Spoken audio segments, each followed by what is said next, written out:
So I only remember some people, and now I have to get a hold of my sister and say, what are the girls' birthdays? And then you feel like a schmuck.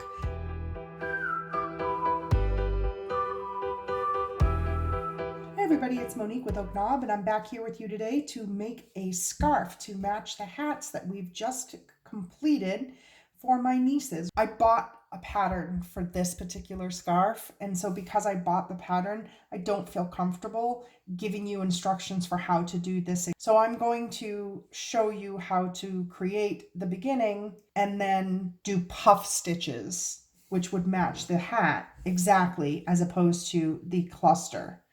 So I hope you guys understand that. I don't want to give away somebody else's work. And, you know, if I create a pattern off the top of my head after I look at several different ones and come up with what works for me, I don't mind sharing that with you. I hope that you will understand that. We will base it on the measurements that were in the pattern I bought for the size scarf that's appropriate. Now, this hat and scarf is for my niece Ryan, like I said, and her age is just under 2 years.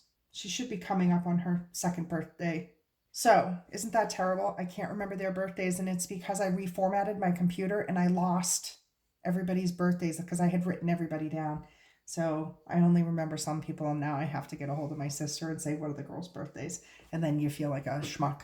So we are going to create the beginnings of a scarf, and I'm going to tell you exactly what you're going to do to finish it. Now, I probably won't show you a finished scarf that will look exactly like the puff stitch one I'm going to show you how to make, because essentially you create your chain, you do a couple of lines of single crochet, and then you start with your puff stitch, and you just do puff stitch for the length that you want it to be, and then you do a couple rows of single crochet, and then you just make some tassels if you want the tassels. Even you don't even have to put them on if you don't want them. I thought they were cute, so I did.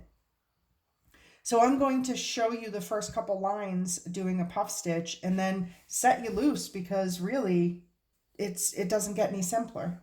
I think that if I show you how to do the beginning and get you going, then you should be able to get to the end and not have too much trouble.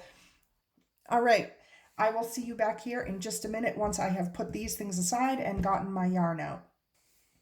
Okay, everybody, I am back. We have the yarn set up. Here is the hat that we are matching, and I'm going to be using 2 pieces of yarn just like I did on the hat. You're going to start with a slip stitch. Okay. Make a loop. I just reach down, grab it, pull up. There we go. Now we're going to chain 21. So 1,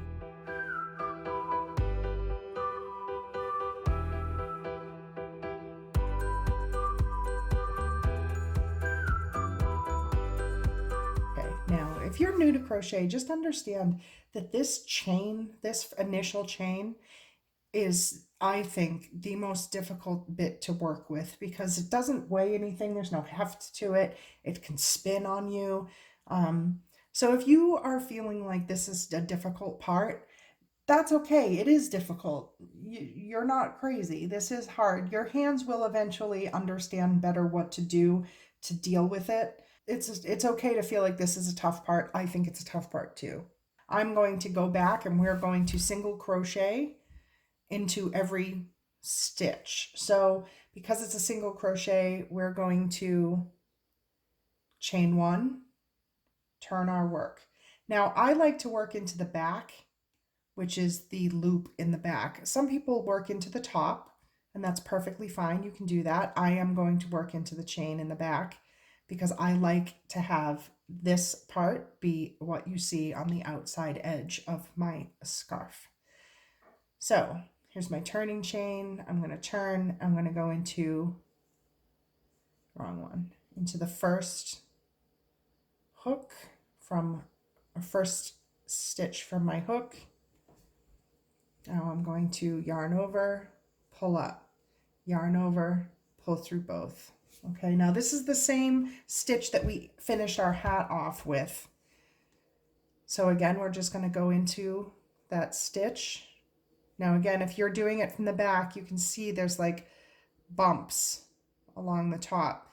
If you wanted to do the top, you would be stitching into the V, picking up the V and leaving the bump at the bottom. I prefer just putting the bump at the top. So I'm going to go through that bump, which is 2. I don't know if you can tell right there. Yarn over, pull through, yarn over, pull through both. Okay, there's our second stitch. And I'm going to put a stitch marker in this first chain if I can find it. There it is. Sometimes it's easy to lose track of what stitch is the end, because of course this is the one I'm going to be stitching in last when I turn around and come back the opposite way. So I don't want to lose track of it, and it can be easy to lose track of it at the beginning of a row. So again, I'm going to go into that bump, yarn over, pull through, yarn over, pull through both. Okay, into the next stitch, yarn over, pull through, yarn over, pull through both. Next one. And again, this is the futziest part of any project, as far as I'm concerned, is the chain in the foundation row. You can do something called a foundation chain, and maybe we'll get into that and we'll do a tutorial on those. They do make it a little bit easier, I think. It's not the easiest thing to get right off the bat. So in case we have folks that are just starting, I think we'll just do it this way for now. Into the next stitch, yarn over, pull through, yarn over, pull through both.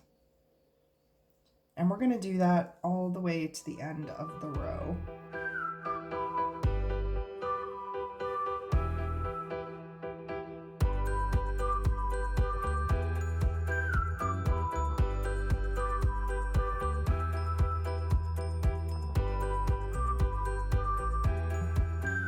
So I'm back at the beginning of our row. You can see it's a little funky looking. And that's just the way it is. It stays a little funky looking for a little bit. So now we're going to chain 1, turn our work, and we are going to do a single crochet in each stitch all the way back. Okay, starting with the first one and through. Oops. So I'm going through the stitch at the top. I hope you can see that, the stitch at the top. That's what I'm going through. So we're going to right through there.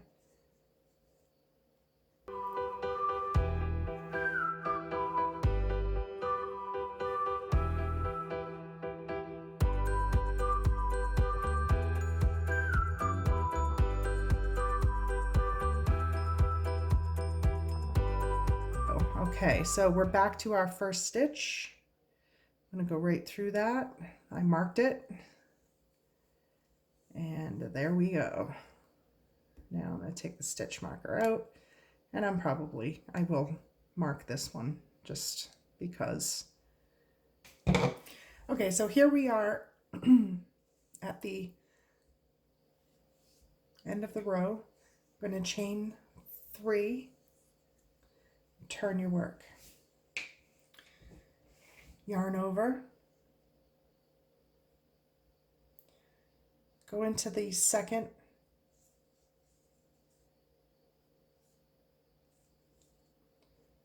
stitch from the hook, yarn over into the stitch, pull up, pull through, and close it.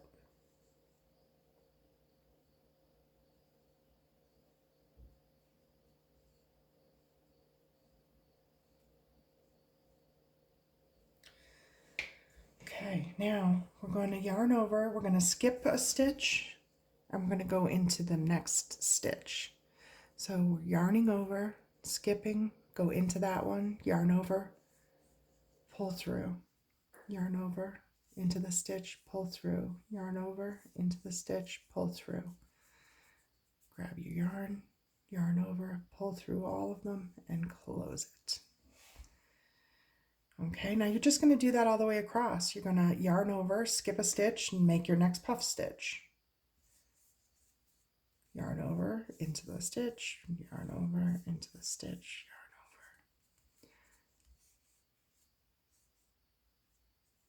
over, and close it.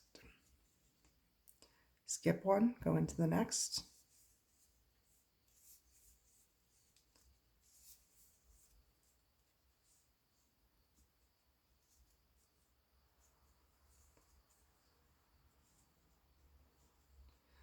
Skip one, go into the next, yarn over, yarn over, yarn over, yarn over one last time, pull through all of them, and there we go. Now I'm going to continue on this way, doing a puff stitch in every other stitch, and I will meet you back here at the end, okay? See you then.